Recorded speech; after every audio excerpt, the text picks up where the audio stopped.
Puji Tuhan ya. Kita siap untuk dengarkan firman. Saya duduk ya, kaki saya nggak apa-apa, cuman supaya lebih nyantai aja.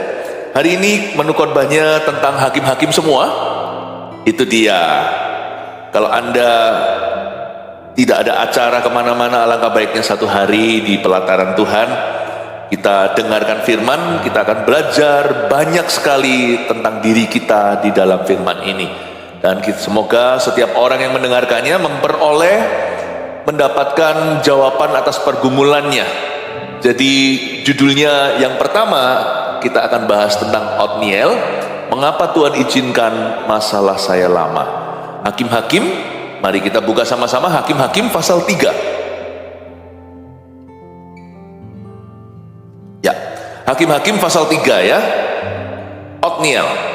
Kita akan belajar bersama-sama. Saya bacakan dulu. Kita akan bahas 11 ayat, tapi dimulai satu persatu. Saya baca dulu ayat yang pertama. Inilah bangsa-bangsa yang dibiarkan Tuhan tinggal untuk mencobai orang Israel itu dengan perantaraan mereka, yakni semua orang Israel yang tidak mengenal perang Kanaan. Maksudnya hanyalah supaya keturunan-keturunan orang Israel yang tidak mengenal perang yang sudah-sudah dilatih berperang oleh Tuhan. Yang tinggal ialah kelima raja kota orang Filistin dan semua orang Kanaan, orang Sidon dan orang Hewi yang mendiami pegunungan Libanon, dari gunung Baal Hermon sampai ke jalan yang menuju ke Hamat. Mereka itu ada di sana supaya ia mencobai orang Israel dengan perantaran mereka, untuk mengetahui apakah mereka mendengarkan perintah yang diberikan Tuhan kepada nenek moyang mereka dengan perantaraan Musa.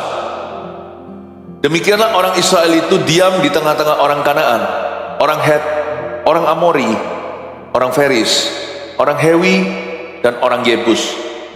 Mereka mengambil anak-anak perempuan orang-orang itu menjadi istri mereka, dan memberikan anak-anak perempuan mereka kepada anak-anak lelaki orang-orang itu, serta beribadah kepada Allah orang-orang itu.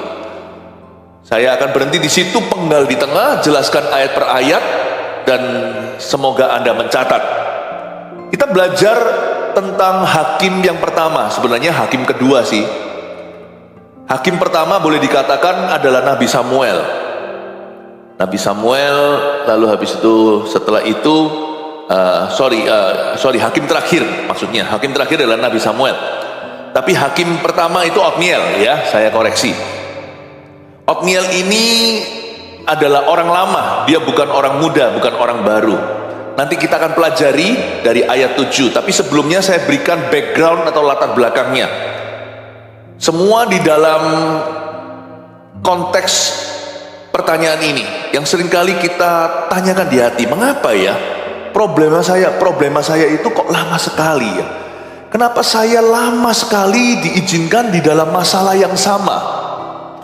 Kenapa masalah ini datang bertubi-tubi dan gak pernah pergi? Siapa pernah punya pertanyaan seperti itu dalam hatinya? Saya pernah. Why God you allow me? Kenapa kau izinkan saya gak pernah keluar dari persoalan?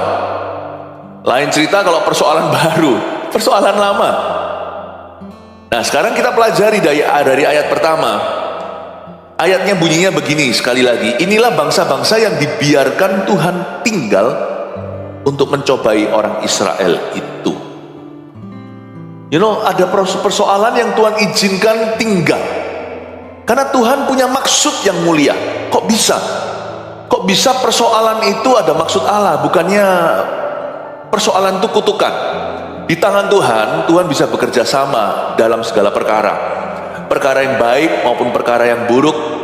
Tuhan bisa mengerjakan sesuatu yang baik. Yang percaya katakan amin. Inilah bangsa-bangsa yang dibiarkan Tuhan tinggal. Itu bangsa-bangsa yang jahat loh. Mereka itu menzolimi bangsa Israel. Mereka bahkan mau membinasakan mereka. Kenapa Tuhan izinkan? Kalau Tuhan izinkan, hal itu tidak akan menghabisimu. Anda tidak akan tenggelam selama Yesus ada di perahu.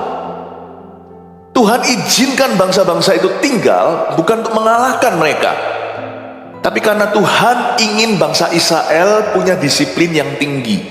Inilah bangsa-bangsa yang dibiarkan Tuhan tinggal untuk mencobai orang Israel itu, kadang-kadang Tuhan izinkan persoalan kita lama karena Tuhan ingin mengajarkan sesuatu yang sifatnya kita sudah tahu. Misalnya, kita diingatkan untuk bersyukur. Problema bisa jadi gentle reminder dari Roh Kudus agar kita itu bersyukur dalam segala keadaan. Yang namanya persoalan juga Tuhan biarkan untuk mengingatkan kita akan sesuatu yang kita sudah berkali-kali diajarkan. Misalnya kita disuruh tabah sama Tuhan. Saya berdiri aja ya, rasanya belum biasa duduk nih, gak apa-apa. Diangkat aja, oke, thank you ininya ya. Oke. Saya baca dulu ya, saya jelaskan lagi ya. Jadi Tuhan biarkan mereka tinggal di situ untuk mengajari kita sesuatu yang sudah lama kita tahu. Tuhan, apa ya maksudmu kalau kita sedang dilanda sebuah problema? Tanya sama Roh Kudus, Roh Kudus, ada sesuatu yang mungkin aku belum lulus. Aku diajari Tuhan untuk tabah. Aku diajari untuk setia. Tapi kadang-kadang problema juga Tuhan izinkan untuk ajari kita sesuatu yang baru. Contohnya solusi-solusi yang belum kita duga. Tahukah Tuhan itu bisa melatih kita lewat persoalan, lewat penderitaan. Tuhan itu mau mengajari kita disiplin yang tinggi lewat hardship atau lewat kesukaran. Ada solusi-solusi yang diberikan Tuhan hari ini. Saya bersyukur sama Tuhan, saya diizinkan mengalami problema saya hari ini. Jangan sampai saya mengalami apa yang saya alami hari ini 20 tahun lagi. Waduh, pada saat itu saya nggak mau loh problema ini. Tuhan izinkan saya sekarang itu difitnah misalkan, nggak apa-apa, supaya saya itu tahan, supaya saya itu kebal fitnahan. Misalnya Tuhan itu biarkan ada musuh tertentu itu terus mengganggu aku. Saya bersyukurlah daripada nanti mengganggu anakku. Kita itu harus bisa berterima kasih pada Roh Kudus kalau dia izinkan sebuah persoalan itu naik ke permukaan. Terima kasih Tuhan, jangan terima kasih untuk berkat saja. Terima kasih untuk segala sesuatu yang Tuhan masih biarkan di hidupmu. Asal itu bukan kebiasaan buruk atau dosa kita. Kalau Tuhan pastikan, kalau Tuhan izinkan itu masih ada di sana, itu mengerjakan maksud yang mulia. Inilah bangsa-bangsa yang dibiarkan Tuhan tinggal untuk mencobai orang Israel itu. Bersyukurlah untuk pencobaan. Jangan masuk dalam pencobaan. Berdoalah agar Anda dan saya jangan dituntun dalam pencobaan. Ingat doa Bapa kami, do not lead us into temptation, but when temptation comes, thank God for it. Bersyukurlah kalau pencobaan itu tiba. Jangan minta, gak ada orang gila. Tuhan beri aku pencobaan, cobai aku. Tuhan tidak mencobai siapa-siapa by the way. Tapi kalau setan datang, lawan. Tapi kalau pencobaan itu tetap tinggal, sekalipun Anda sudah tengking-tengking berkali-kali, syukuri. Pasti ada sesuatu di sana agar dirimu wisuda. Inilah bangsa-bangsa yang dibiarkan Tuhan tinggal untuk mencobai orang Israel itu dengan perantaran mereka, yakni semua orang Israel yang tidak mengenal perang Kanaan. Katakan perang Kanaan. Katakan lagi perang Kanaan. Bapak ibu saudara, tahu nggak bangsa Israel itu dikepung oleh musuh itu kiri kanan, atas bawah bahkan. Kalau Anda lihat di peta Israel, bawah itu Mesir ya, atas itu Libanon, Syria. Sampai hari ini di zaman modern masih. Di bawahnya itu Mesir. Mesir, lalu terus bawah lagi terus ke sana Afrika. Nah, supaya Anda ngerti ya, tahu ya. Tapi kalau semuanya Syria, Libanon, terus kalau Anda lihat di peta itu ke arah kanan, terus sana ke Asia, Tantan, Afghanistan, Iran. Ini perang Kanaan. Orang-orang Israel, anak-anak muda yang gak ngerti perang Kanaan, diizinkan Tuhan agar mereka dicobai oleh bangsa-bangsa yang masih dibiarkan di situ. Israel itu diajari perang. Tuhan itu gak pernah izinkan pencobaan itu iseng. Tuhan mengajari tanganmu dan tanganku untuk berperang. Saya jadi ingat 5 tahun lalu saya dicoba itu. Hari ini itu bukan sesuatu buat saya. Tahun lalu saya dibuat pusing 7 keliling, tapi tahun ini saya anggap itu hal yang biasa. Bersyukur pada Tuhan, saya sudah di booster tahun-tahun sebelumnya. Pencobaan atau masalah hidup itu bisa menjadi vaksinasi yang paling bagus dalam kehidupan kita. Kenapa Tuhan tidak ajarkan aja lewat khotbah? Loh, khotbah itu punya peran dalam hidupmu. Dia mempersiapkan knowledge-nya, pengetahuannya dan pengenalannya. Tetapi tahukah Yakobus pasal 1 berkata, berbahagialah kamu jikalau kamu jatuh ke dalam berbagai-bagai pencobaan. Itu bukan berarti kita cari di internet pornografi atau kita pergi ke tempat judi, pergi ke kasino. Itu bukan pencobaan yang kau cari-cari. Tapi berbahagialah jikalau kamu jatuh ke dalam berbagai macam pencobaan. Itu artinya pencobaan yang di luar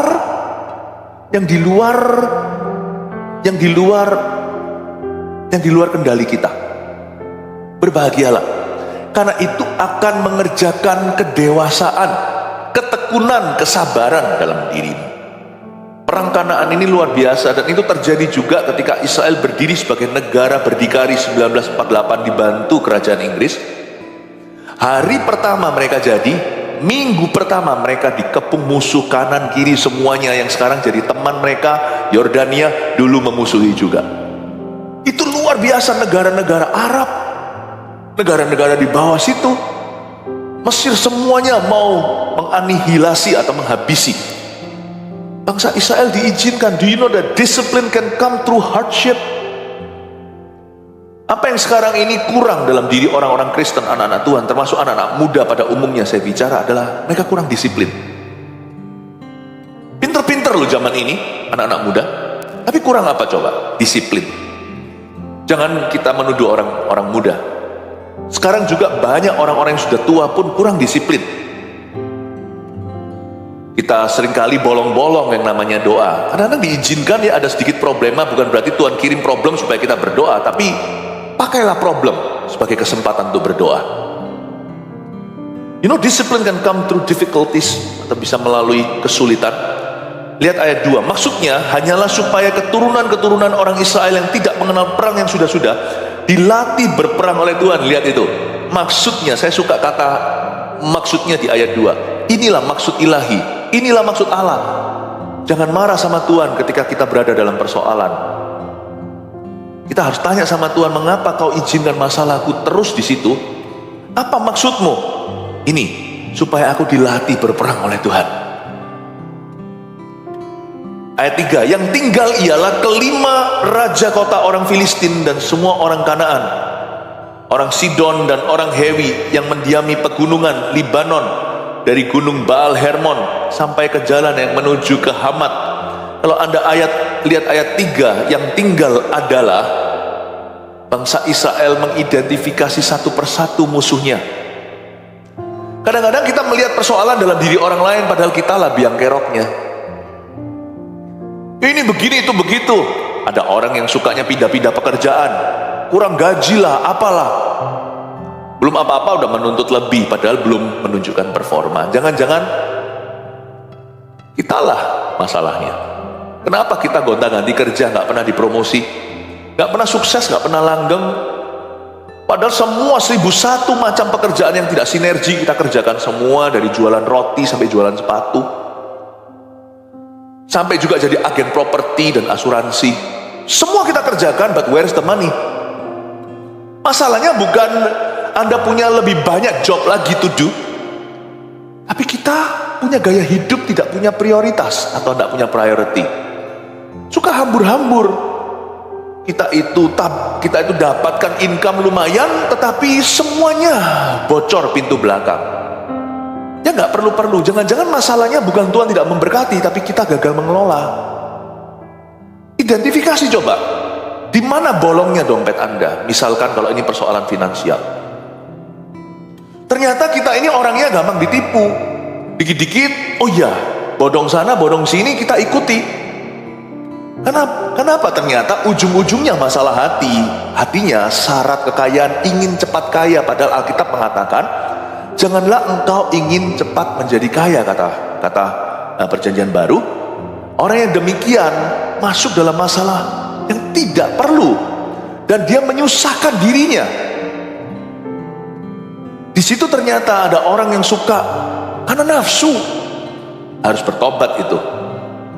Bukan dengan mencari lebih banyak job atau peluang untuk menghasilkan keuntungan, orang itu harus datang ke altar di dalam gereja atau secara pribadi di kamar, minta ampun sama Tuhan dan minta Tuhan mengubahkan. Where's the problem? Di dalam pernikahan juga, cekcok seperti Tom and Jerry. Identifikasi coba.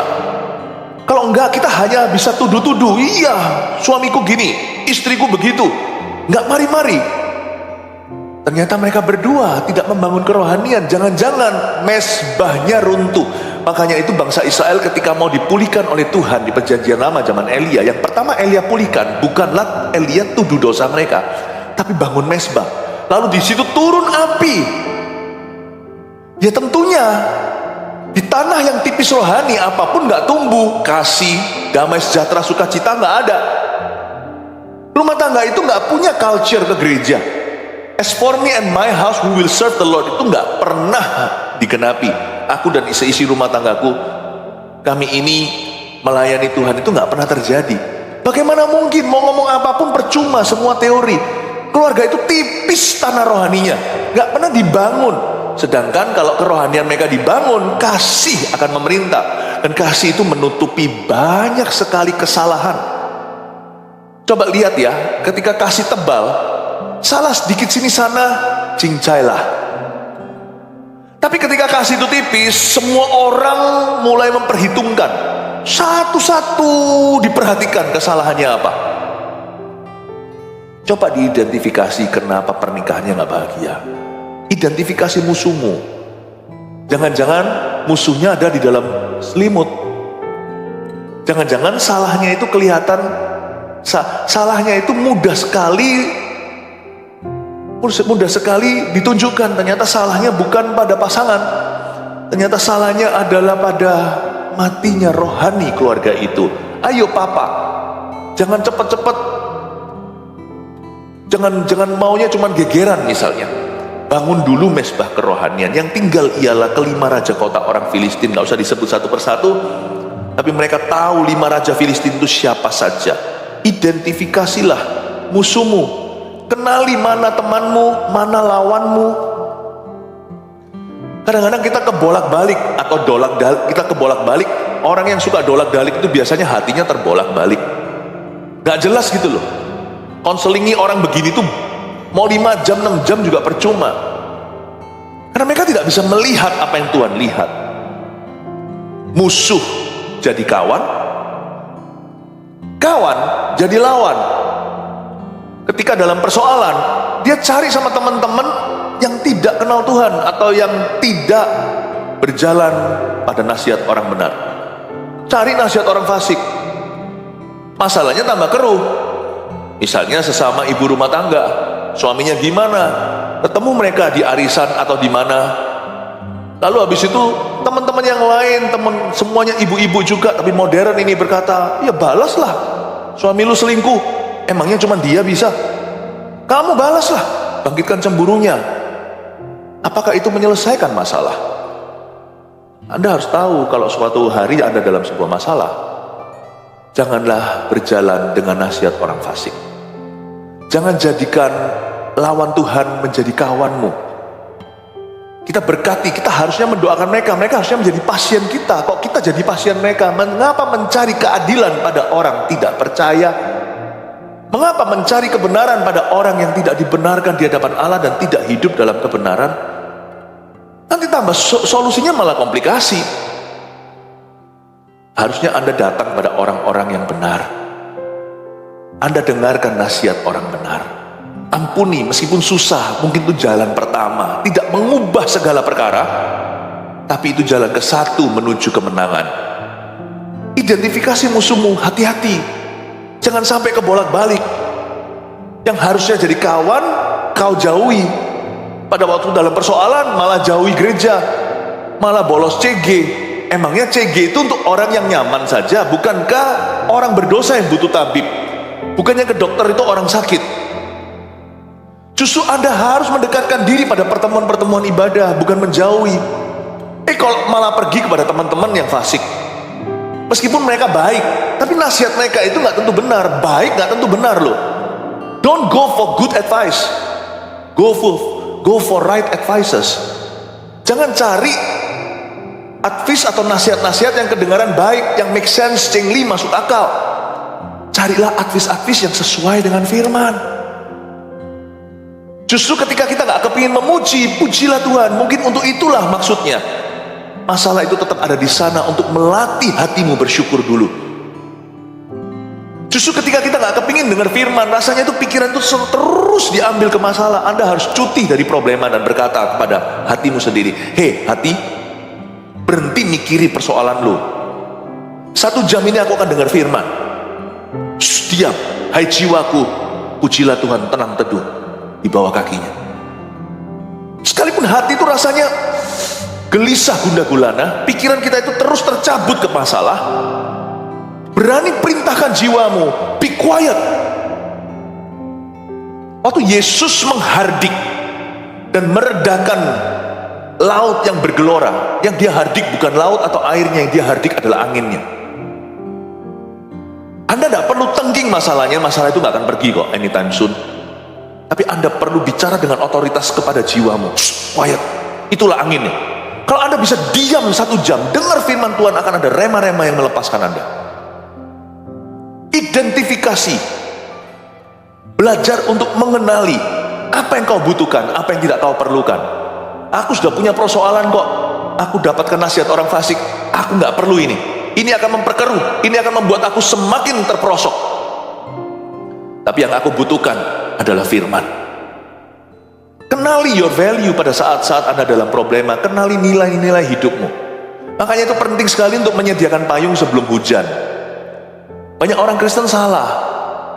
Mereka itu banyak anak-anak Tuhan itu lebih krisis manajemen. Jadi tunggu nanti hujan baru cari payung. Kan telat.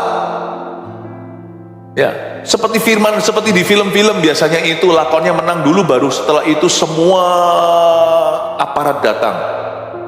Ada banyak hal itu bisa dicegah, Bapak Ibu.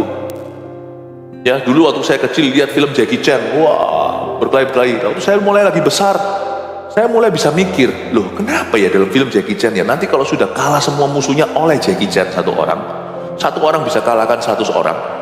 Nanti setelah itu baru polisi tentaranya semua datang terakhirnya. Terus saya sekarang ngerti, oh ya namanya film.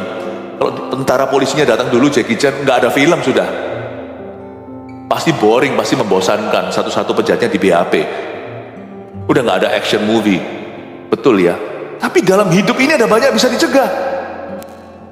Jangan setelah semua terjadi, baru setelah itu Anda mengadakan penjagaan. Jagalah hatimu dengan segala waspada. Value itu pegang teguh, sama anak juga sama. Jangan sampai mereka kena narkoba atau pergaulan bebas. Dari sejak kecil latihlah anakmu, bawa ke gereja di Eagle Kids sana.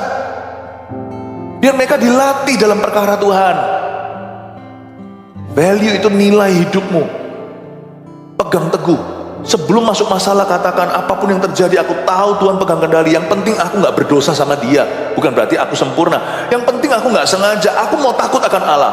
Sebab firman Tuhan berkata, orang yang takut akan Tuhan, Tuhan bergaul karib dengan dia. Pegang value itu, nilai itu. Kenali your no and kenali your yes. Kenali yamu, kenali tidakmu. Jangan di area abu-abu. Ya adalah ya, tidak adalah tidak. Lebih dari itu dari setan. Paham ya Bapak Ibu? Kenali. Jadi saya sudah ngerti dulu, ya saya apa, tidak saya apa. Sebelum Anda berbisnis juga, bisnis yang majemuk, ya kan, di situ ada keanekaragaman segala macam keyakinan. Kenali your yes, kenali your no. Aku tidak akan menyangkali nama Yesusku. Saya pernah loh, waktu saya baru pulang dari Kanada, setelah pulang sekolah dari sana, sudah lulus sekian tahun, saya memulai karir saya di Indonesia itu dengan berbisnis dulu. Saya puji Tuhan, saya pernah berkecimpung dulu di marketplace. Saya hargai orang kerja. Saya hargai uang kecil. Saya hargai orang yang mati-matian untuk mencari nafkah. Saya memulai dengan itu. Saya tidak memulai pelayanan langsung sebagai pendeta penuh, meskipun saya sekolah Alkitab. Saya datang untuk kerja dulu, kerja yang sederhana. Kumpulkan uang hingga saya menikah. Saya belajar untuk tidak bergantung sama orang. Saya belajar untuk tidak harapkan amplopan. Sampai hari ini pun itu saya bawa hingga hari ini. Saya ingat kok, Waktu sebelum masuk ke marketplace, saya tahu saya ini sekolah Alkitab, saya tahu ujung saya adalah jadi hamba Tuhan sepenuh waktu, tapi saya mulai fondasi finansial saya dulu. Saya bilang sama diri saya sendiri, saya nanti akan berurusan dengan orang-orang Hong Kong. Saya akan berurusan dengan dalam bidang bisnis yang saya tekuni waktu itu. Saya akan berurusan dengan orang-orang Brunei Darussalam, orang-orang Singapura. Saya sudah tetapkan seperti Daniel, seperti Sadrak, Mesak, Abednego. Saya tidak akan mencemari diri saya dengan makanan raja, dengan santapan raja. Apa yang biasa bagi orang di luar sana, lobby-lobbyan, nanti di situ nanti harus minum minuman, nanti ada juga pendamping-pendampingnya yang bukan istrimu atau suamimu. Saya berkata, saya tidak akan cemari diri dengan santapan raja fasik. No, saya masih ingat waktu saya pergi ke Singapura, saya harus pergi sendiri, saya baru menikah. Saya ketemu dengan partner kami di Singapura. Setelah selesai urusan bisnis, dia tawari saya rokok, tawari saya minum. Saya bilang nggak mau. Saya bilang, mana ada orang laki kayak kamu? Ini sesama cowok. Saya ditawari perempuan. Saya kata tidak. Saya bilang, saya menikah. Saya nggak mau sok rohani tengking diam. Dia bukan orang Kristen kok. Itu biasa buat dia. Saya bilang nggak. Sorry, I'm married. Saya bilang I'm married. Oh iya ya, nggak apa-apa. I'm married too, dia bilang. Yeah, but I love my wife. Ya udah, diam dah. Nanti waktu ketemu sama istri saya tuh, giliran dia datang ke Indonesia, kami lobby. Datang. Saya tidak akan lobby dia yang aneh-aneh. Saya ajak dia makan, bisnis bersih, yang penting lancar, menguntungkan dia, yang penting kan akhirnya company sukses, perusahaan sukses. Dia minta lebih semuanya ini itu, saya nggak kasih. Saya sudah punya prinsip, saya dan istri saya dalam berbisnis waktu itu. Kami tidak akan lobby dia di area abu-abu. Dia minta ini di sini ada ini, nggak ada itu, saya bilang enggak. Oh enggak, saya enggak tahu dan saya enggak mau. Pokoknya saya kasih Anda kendaraan, Anda bisa ke sini selama berapa hari stay di sini, Anda mau kemana segalanya saya merem. Saya bukan papamu gitulah dalam hati saya. Kalau ayah Anda gagal mendidik Anda itu urusannya. Pokoknya saya kasih Anda transportasi, itu bagian dari service company to company. Saya tidak mau tahu Anda kemana, Anda mau dari sini, mau tidur di bawah jembatan, pokoknya ada hotel sudah kami persiapkan. Udah, saya merem. Kan kita tidak bisa dalam dunia bisnis kan. Kita nggak bisa seperti dalam dunia gereja, pemuritan. Ini bukan muridku, bahkan bukan murid Tuhan, paham Bapak Ibu Saudara? Akhirnya apa yang terjadi? Dia nggak pernah dapat lobby-lobbyan gitu, tetapi tetap lancar. Kalau Anda bisnisnya bisa dipercaya, cepat lambat mereka kembali ke Anda. Apalagi kalau Anda jujur, apalagi kalau Anda cepat, apalagi kalau Anda excellent. Dia di lobby sama orang lain, kayak dia pakai cara-cara yang licik, dia mungkin akan kasih bisnis sebagian ke situ, tapi cepat lambat kalau itu hubungan nggak benar, akhirnya akan saling merugikan, nanti akan kembali ke Anda. Apa yang Tuhan kasih ke Anda sebagai porsi Anda dalam pekerjaan Anda, tidak akan bisa dibawa lari oleh siapapun. Nggak bisa dicuri apa yang menjadi porsi orang-orang benar. Lalu waktu kita makan bersama-sama, dia puji saya di depan istri saya. Dia berkata, your husband is a good man. Dia bilang, suamimu adalah seorang pria yang baik. Saya tawari dia, ini itu dia nggak mau. Terus saya juga nggak mau kan, saya dipuji kan nggak enak kan, karena ingat ya, laki-laki kita selalu yang beruntung. Kalau suami dan istri, suami selalu laki, oke? Ingat itu, kalau mau pernikahan Anda bahagia, selalu ingat bahwa suami selalu yang beruntung, bukan istrinya. Nah, saya berkata, no, saya yang punya istri yang baik, karena dia mendukung saya, dan hubungan kami. Saya beritahu sama dia, saya beritahu sama rekan bisnis itu, saya beritahu, no, it's because my wife, I love my wife, she is a virtuous woman. Dia seorang wanita yang sangat-sangat berkarakter, wanita yang mulia. Udah beres. Setelah itu waktu kami mau makan, saya permisi sama dia, if you don't mind, kalau kamu tidak keberatan, bolehkah saya say grace atau saya berdoa sebelum makan? Oh iya. Dan doa Tuhan Yesus, amin. Bapak Ibu Saudara, saya membuat satu prinsip waktu saya masih bekerja. Bukan hanya berprinsip waktu jadi pendeta. Jangan Anda percaya kalau hanya di gereja kita bisa berprinsip takut akan Allah. Jangan takut saingan di luar sana sekalipun orang pakai kelicikan. Anda pegang prinsipmu, identify your enemy, identify your friend.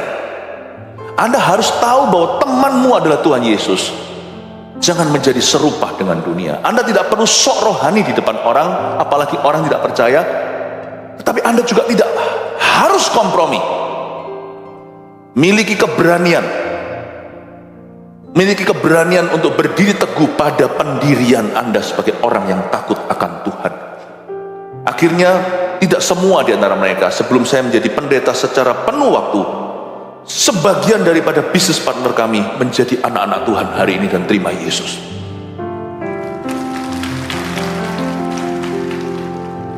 You can do it.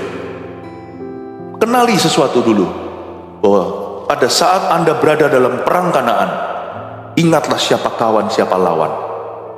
Janganlah pada saat Anda dalam tekanan, Anda justru melanggar firman Tuhan.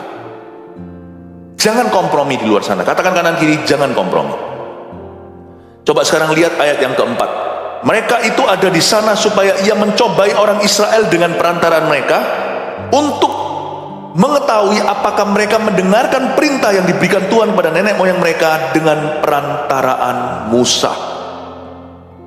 Mereka itu ada di sana supaya ia mencobai orang Israel. Lalu ada kata-kata dengan perantaraan mereka, untuk mengetahui apakah mereka mendengarkan perintah yang Tuhan berikan. Pastor Philip, bukannya Tuhan itu maha tahu? Kenapa Tuhan itu mau tahu lewat pencobaan anak-anaknya apakah anak-anaknya setia? Loh, Tuhan maha tahu, tapi kita nggak maha tahu. Kita butuh yang namanya pencobaan supaya kita tahu kalau kita setia atau tidak. Tuhan maha tahu, I know. Tapi Tuhan biarkan bangsa Kanaan untuk tinggal di sana. Orang Israel di padang gurun pun dulu dicobai. Waktu mereka masuk ke tanah perjanjian pun dicobai lagi, untuk mengetahui apakah mereka dengarkan perintah Tuhan atau tidak. How do you know dalam ke sekolah? Bagaimana Anda bisa tahu kalau Anda menguasai mata pelajaran atau tidak? Tetap harus ada ujian kan? Nah, orang yang nggak tahu lulus atau enggak itu yang nggak sungguh-sungguh belajar. Wah, dak-dikduk, berdebar-debar, lulus enggak.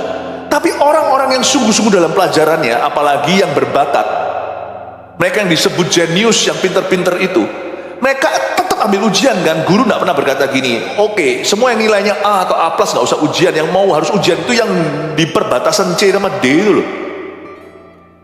Silahkan, enggak kan?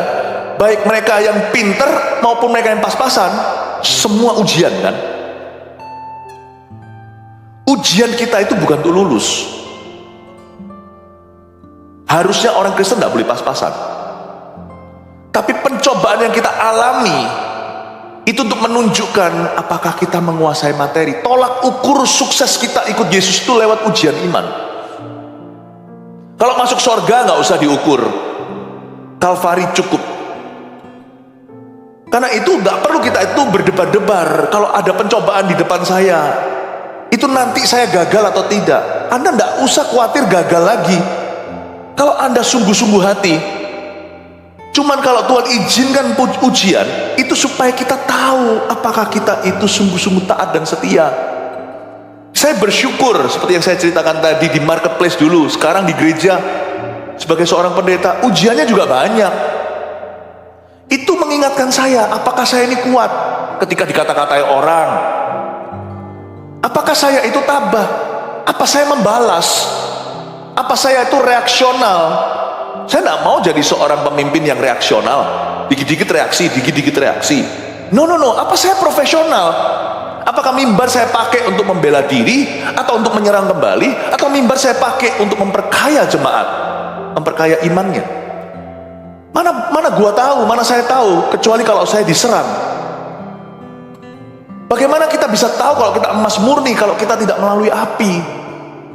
Baik itu di marketplace maupun di pelayanan, salibnya beda, tapi kita punya salib yang sama. Setiap orang harus memikul salibnya. Bapak ibu saudara, kalau masalahmu lama, luluslah. Jangan muter-muter di padang gurun, nanti diher terus sama Tuhan Yesus. Amin Bapak ibu saudara. Ada orang itu nggak pernah lulus-lulus, muter-muter di kubangan yang sama, terus kepahitan gitu orangnya. Mau pindah gereja 1, 2, 3, 4, 5 ya sami mawon, sami saja. Mau pindah ke GMS juga, di GMS Noto juga akan sama saja, saya garansi. Kalau hatimu tidak berubah, kepahitan aja, kepahitan, kecewa sama orang. 40 tahun di padang gurun itu masa enak. Padahal harusnya 4 minggu bisa masuk Kanaan loh, Anda tahu nggak? Tapi Tuhan izinkan supaya mereka itu tahu hati mereka, bukan supaya Tuhan tahu. Tuhan sih sudah tahu. Tapi tahukah Anda hatimu seperti apa? Kalau nggak diuji dan dicobai. Saya bersyukur loh. Saya bersyukur. Saya bersyukur waktu kita masuk pertama kali doa pengurapan rooftop hari Jumat itu berapa minggu yang lalu, ada gempa. Gempa dari Jawa Tengah sampai ke sini kayak goyang-goyang gitu. Wah, saya bersyukur. Saya ngomong sama arsiteknya semua, saya bilang bagus sekali gedungnya sudah tahan gempa. Lalu minggu depannya mati lampu. Saya melihat Anda begitu nikmatnya memuji Tuhan. Mana saya tahu, saya sudah tahu, saya sudah percaya. Cuman gini kan nampak mata gitu loh. Ujian itu membuat kita jadi bangga. Aku dapat A. Saya kasih kebaktian ini nilai A dari gembalanya. Anda nggak goyah mau mati listrik kayak kipas-kipas kayak. Kita cuma pakai speaker yang portable itu loh kemarin, ingat nggak? Tapi jemaat nggak pengaruh. Dan kebaktian 2 juga sama. Mereka sudah dengar. Mati lampu, datang ke sini. Saya kasihan sama yang orang-orang tua harus naik tangga, terpaksa liftnya mati semua kan. Tapi tetap naik, tante-tante, om-om naik, pelan-pelan. Nggak ada yang bisa menghentikan. Mana kita bisa tahu? Setelah kemarin itu mati listrik, mati lampu yang bukan dalam kendali kita, saya bisa melihat indahnya jemaat ini. Sudah tahu sih, tapi waktu terjadi indahnya itu keluar. Kayak parfum itu ada di dalam botolnya, tapi ujian itu ditekan baru keluar semprotannya, baru keluar wanginya. Ujian iman itu gitu. Di marketplace baru Anda tahu bahwa pernikahan Anda itu anti selingkuh. Baru Anda tahu bahwa dalam bisnis Anda anti dengan cara-cara gimana. Yang penting bisnis atau cara kerjamu bagus. Anda langsung tahu suatu hari beritahu sama anak-anakmu, papa ini bisa berhasil kerjanya hari ini itu dibangun di atas dasar integritas ya. Bukan main curang sana sini ya, bukan urusan bisnis itu yang selokan-selokan. Bisnisku berhasil karena bisnisnya, bukan karena lobbyannya, karena bisnisnya. Bisnisku naik ke atas itu nomor 1 karena memang nomor 1 produk dan servisnya, bukan karena sogoannya. Anda bisa ajarkan pada anak-anak Anda, masalah Anda lama itu Anda harus lulus segera. Supaya ia mencobai orang Israel dengan perantaran mereka. Ayat 5, demikianlah orang Israel itu diam di tengah-tengah orang Kanaan, orang Het, orang Amori, orang Feris, orang Hewi, dan orang Yebus. Mereka mengambil anak-anak perempuan orang-orang itu menjadi istri mereka, dan memberikan anak-anak perempuan mereka kepada anak-anak lelaki orang-orang itu, serta beribadah kepada Allah orang-orang itu. Ayat 5, demikianlah orang Israel itu diam di tengah-tengah orang Kanaan. Kata diam di sana bukan diam saja. Kata diam di sana itu tidak berbuat apa-apa. Ingat ya, kalau iman Anda nggak maju, Anda mundur. Karena dunia maju. Ingat kalau kerohanian Anda begitu aja 10 tahun mendatang, berarti Anda mengalami kemurtatan. Kenapa? Karena kemurtatan maju di dunia ini. Orang yang diam saja tidak bertumbuh, imannya hanya cetusan. Iman tanpa perbuatan adalah mati, saudara. Demikianlah orang-orang Israel itu diam di tengah-tengah orang Kanaan. Kalau Anda lihat hari-hari ini, ada banyak orang-orang Kristen yang murtad jalan. Itu nggak tiba-tiba, tapi mereka 10 tahun terakhir sudah stagnan iman. The best defense is offense. Pertahanan yang paling canggih adalah maju melawan.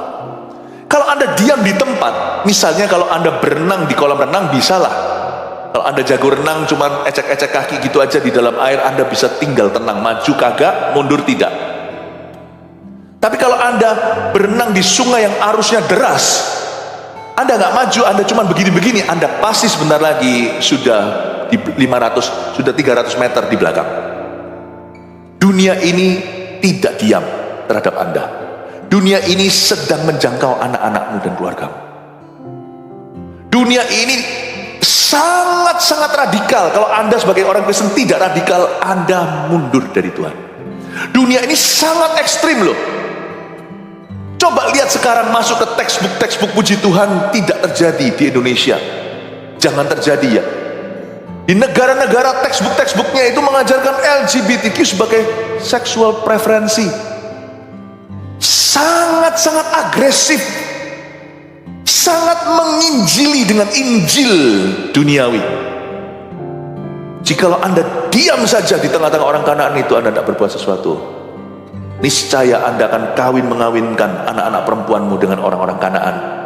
Dan anak-anak lakimu suatu hari akan kompromi dan mengambil anak-anak Kanaan pula. Bapak ibu saudara, kompromi itu terjadi akibat stagnasi.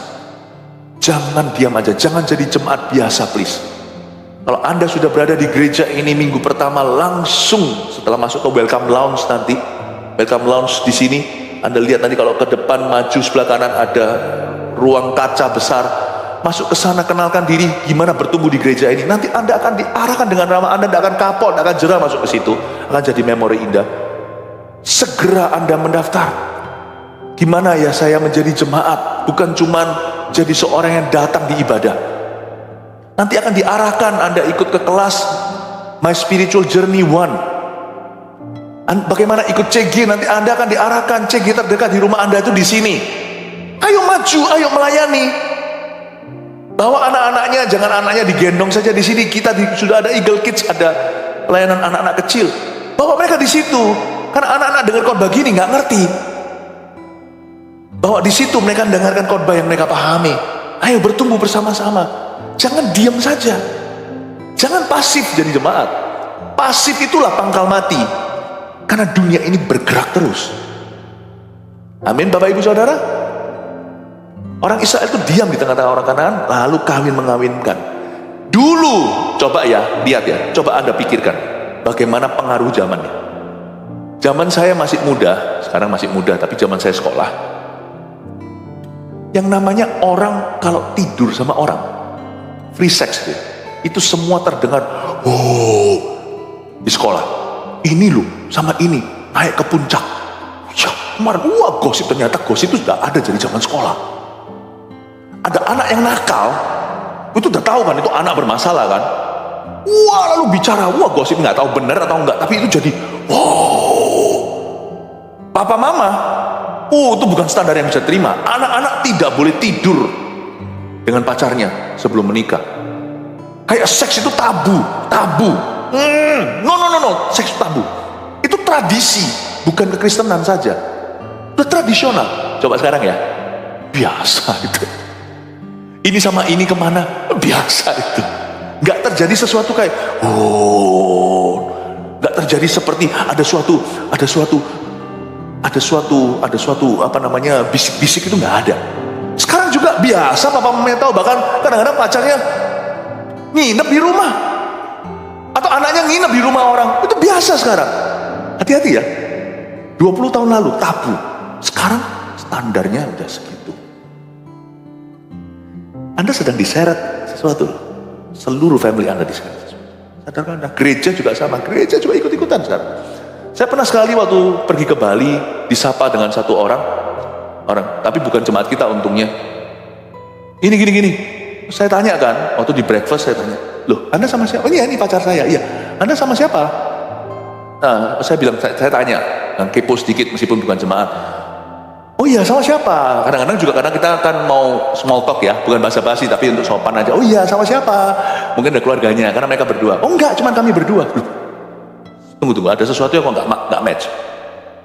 Ya sudahlah, saya pikiran positif aja lah. Mereka ini masih pacaran, pergi ke Bali, tinggalnya 2 kamar. Saya positif thinking aja. Sapa pendeta loh.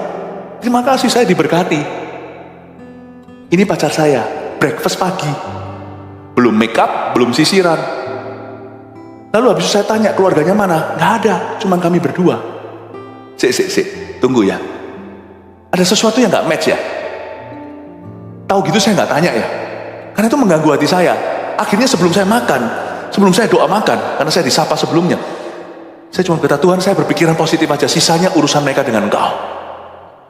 Bahwa mereka datang ke Bali ini, mereka pesen 2 kamar.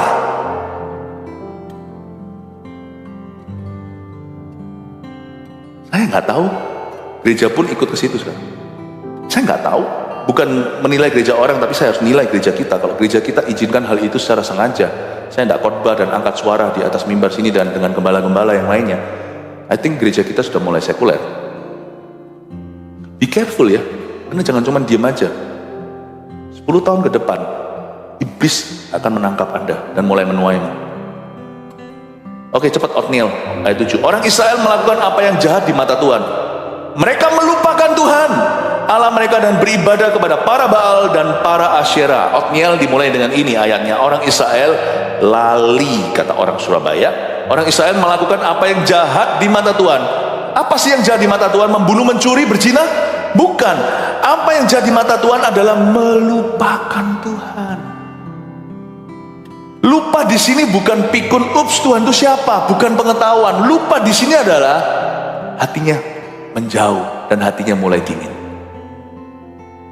Dan beribadah kepada para Baal dan para Asyera. Pernahkah Anda merenungkan? Kadang-kadang saya tanya, kenapa sih orang Israel itu kok terus menerus terjerat dalam Baal? Baal ini siapa sih? Setelah saya selidiki, Baal dan Asyera itu bedanya gini loh. Baal itu boleh dikatakan sex god. Ilah seks itu Baal. Karena Baal itu bukan cuma patung yang disembah zaman itu, tetapi ada prostitusi di situ. Jadi dugemnya kenceng Baal itu. Makanya bukan sekedar sebuah penyembahan, bukan, tapi gaya hidup yang sangat menjawab hawa nafsu mereka.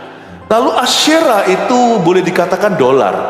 Jadi dari dulu sampai sekarang ilahnya nggak berbeda, cuman wujudnya aja nggak sama. Dulu ada Baal, tempel prostitusi, lalu Asyera itu tiang. Tapi di Asyera itu istilahnya Asyera tetap orang yang bergabung dengan religion itu zaman itu, mereka itu dapat keuntungan di masyarakat. Mereka dapat posisi, dapat apa? Itu ujungnya imbalannya dolar, emas, perak, permata. Jadi saya ngerti sekarang Baal Asyera itu masih ada hari ini. Cuma namanya bukan Baal Asyera, namanya Wall Street, namanya free sex, namanya dugem, namanya hawa nafsu. Masih ada sekarang di mana-mana. Lalu bangkitlah murka Tuhan terhadap orang Israel sehingga ia menjual mereka kepada Kushan Rishyataim, raja Aram Mesopotamia, dan orang Israel menjadi takluk kepada Kushan Rishyataim 8 tahun lamanya. Mereka dijajah 8 tahun oleh seorang raja Aram Mesopotamia.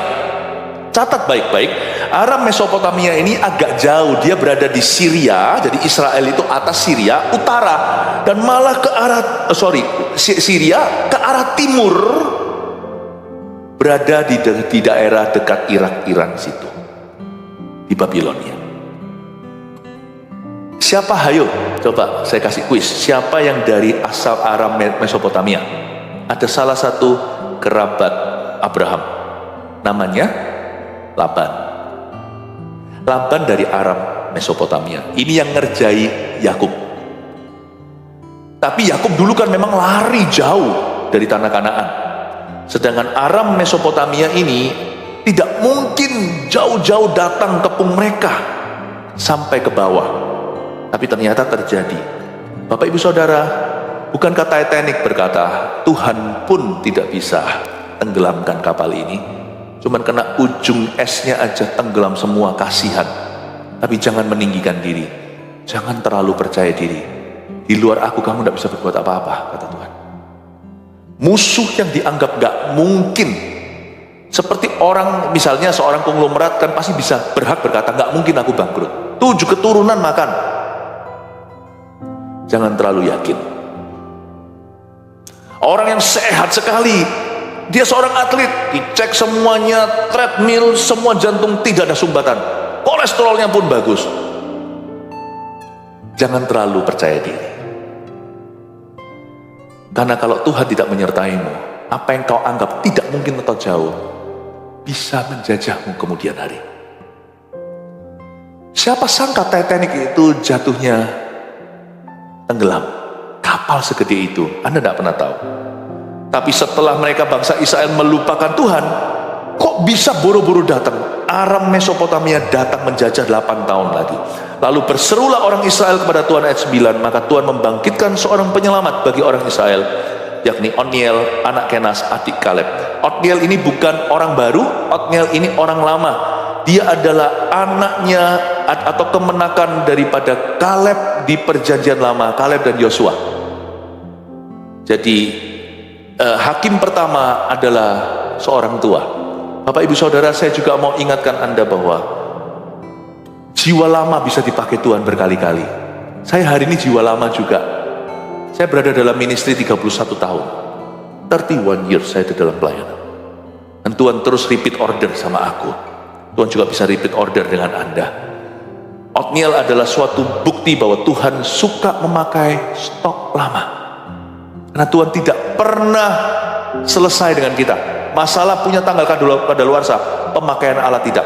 Selama hatimu mau diperbarui, tidak menjadi kirbat yang lama, anggur baru mengalir dalam dirimu, Tuhan akan memakaimu lagi. Amin Bapak Ibu. Dan roh Tuhan menghinggapi dia dan ia menghakimi orang Israel. Ia maju berperang, lalu Tuhan menyerahkan Kushan Rishyataim, Raja Aram, ke dalam tangannya, sehingga ia mengalahkan Kushan Rishyataim. Lihat ya, 8 tahun mereka dijajah. Bangkitlah Othniel. Othniel kalahkan Raja Mesopotamia. Lalu amanlah negeri itu, ayat 11, 40 tahun lamanya. Kemudian matilah Othniel anak Kenas. 8 tahun mereka dijajah oleh Mesopotamia. Berapa tahun Tuhan memberi pembebasan? 40 tahun lamanya. That's how good your God is. Hukumannya tidak pernah setara dan seimbang dengan berkat-berkatnya. Makanya jangan ngomel sama Tuhan. 8 tahun Tuhan itu hukum mereka, 40 tahun Tuhan manjakan.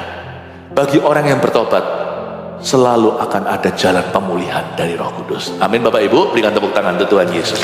Mari kita semua bangkit berdiri.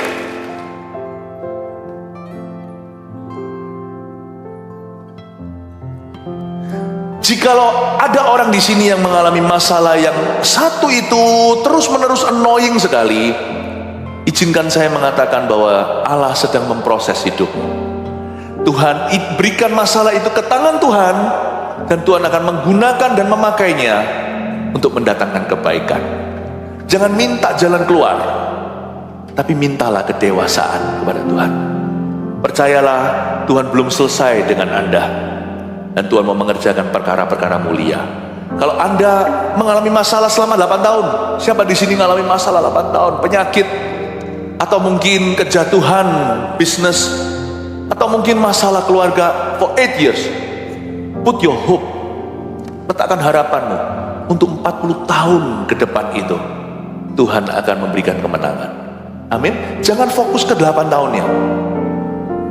Fokus on His grace. Fokus pada kasih karunia-Nya. Jangan lihat lubang donatnya. Lubang donatnya gak seberapa. Lebih luas, lebih besar rotinya.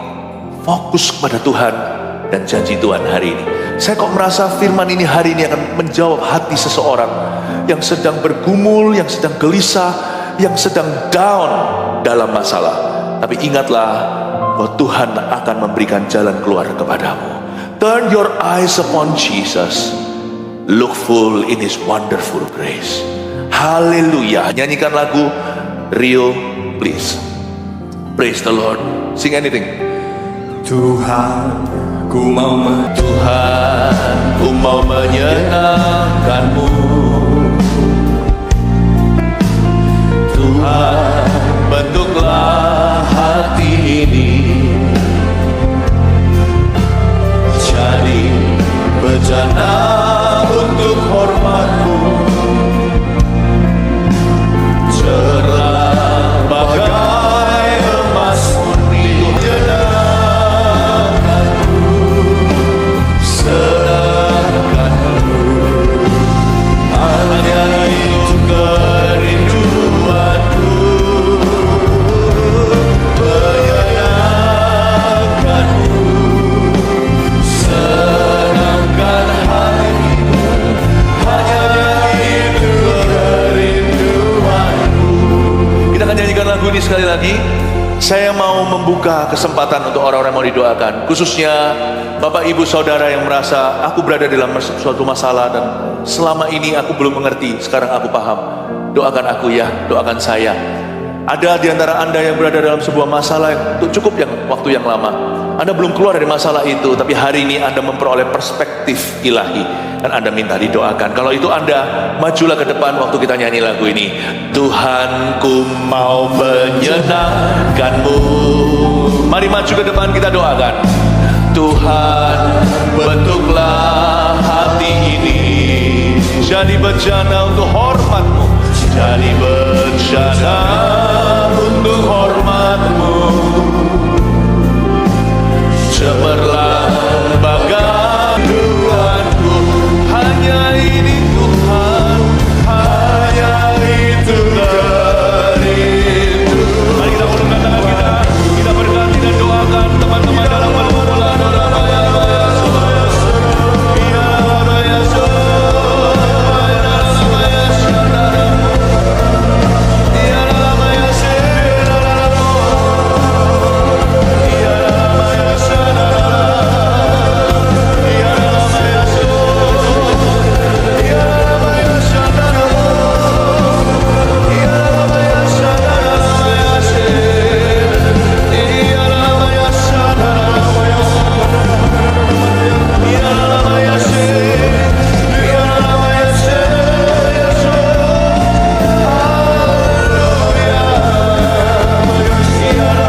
Haleluya, amin. God bless you. Kasih tepuk tangan.